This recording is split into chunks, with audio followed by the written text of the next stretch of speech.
Welcome back to Lab Cyber. In today's video, I am going to be talking about the big drama that's currently taking place in the WordPress community. And the reason why I have decided to talk about this particular fiasco is because it has gone from just being a regular legal case into one involving information security.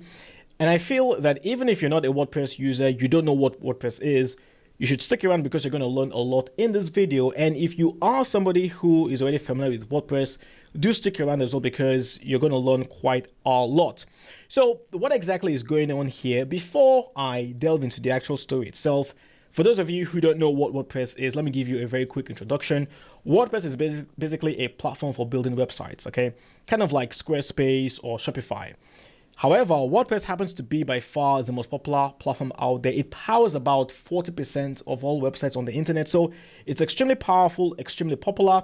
Now, within WordPress, there are things we call plugins, okay? Plugins are kind of like pre-built programs that provide a specific kind of functionality to a website. So, say for example, you wanted to collect email addresses from your subscribers, you can use a plugin for that. If you wanted to sell products on your site, you can use a plugin for that, and so on. Now, this huge fiasco is between the founder of WordPress, Matt Mullenweg, and a company called WP Engine. Okay, WP Engine, they're primarily a web hosting company. They host websites, WordPress websites for their clients, but they also happen to develop one of the most popular plugins, which is the Advanced Custom Fields plugin. This is going to become very, very relevant very soon.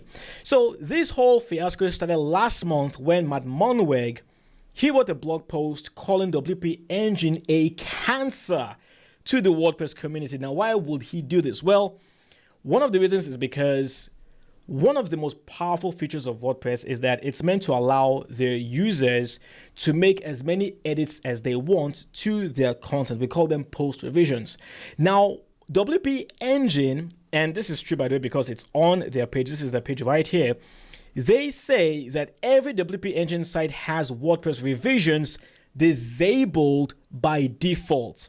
They're denying their users the ability to make unlimited changes to their content. Now, why are they doing this? Well, they claim that, you see, while great in theory, revisions cause the database to grow exponentially, and a large database can directly impact site performance. Now, this is true. However, this should be up to the user, the client, to make the decision themselves. In my humble opinion, the reason why WP Engine are doing this is because they don't want to have to pay for bigger databases in order to accommodate the unlimited revisions that their customers may want. So WP Engine rightfully called them out and said, look, this isn't right.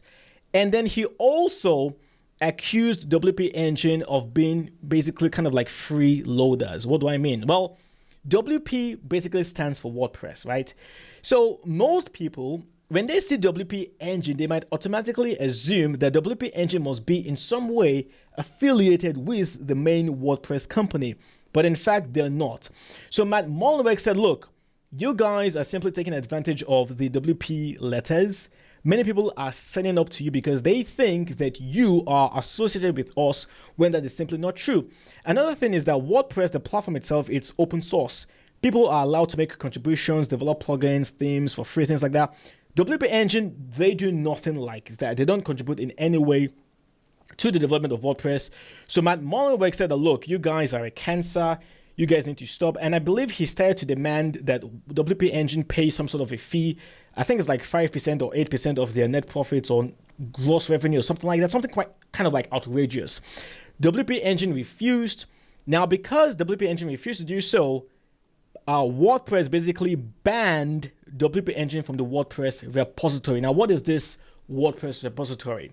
See, every plugin or every theme, every plugin basically, you need to run updates at some point because plugins are programs, they're functions. They will eventually have security vulnerabilities in the code, things like that. So here's an example, right? This is my plugins page on my website right here. You can see I have two plugins in here, Cadence Blocks and then the Cadence Pro. And it says right here that there's a new version, update now. So if I was to click on update now right here, as you can see, it's updating, it's updating, it's updating. Now it's updated. What happened here was that my site went to the WordPress repository to pull the latest update of the Cadence Blocks plugin. Now, in order for this to have occurred effectively, Cadence themselves, the developer of this plugin, would have provided the updates to the WordPress repository. So what happened here was that WordPress basically banned WP Engine from being able to provide updates for their own plugin, which is the Advanced Custom Fields plugin. Now, this became obviously a big security concern because the millions of users of Advanced Custom Fields, such as myself, were unable to pull the updates directly from WordPress. And it turns out that the Advanced Custom Fields plugin, as of this time, has a security vulnerability.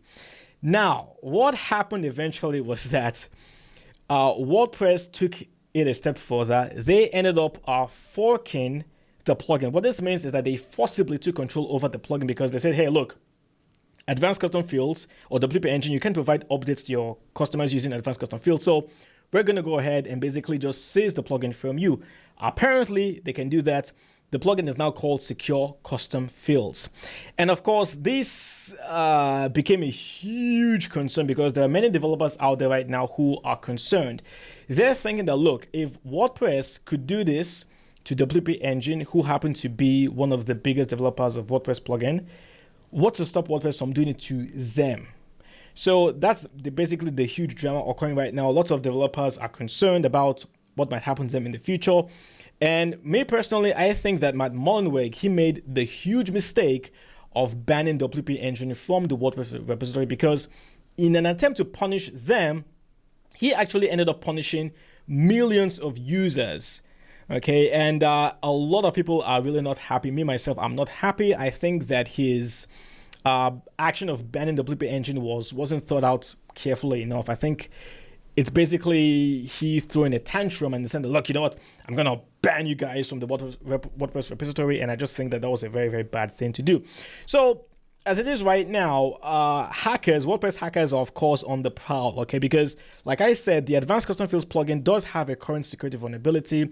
So WordPress users right now have two options. They can either go directly to the advancedcustomfields.com website and pull the latest update directly from WP Engine themselves, or they can simply make the switch from Advanced Custom Fields to the Secure Custom Fields plugin that's currently managed by WordPress themselves. So that's basically the major drama, the fiasco currently occurring in the WordPress community.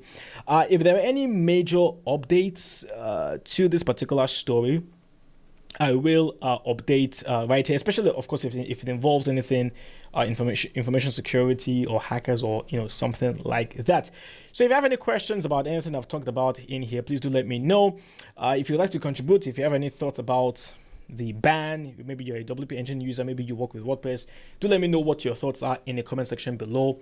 And of course, if you're new here to the channel, welcome to Lab Cyber. I talk about all matters involving cybersecurity, information security, things like that. So if you enjoy content like this, be sure to subscribe and hit the bell so you're notified whenever I upload a new video.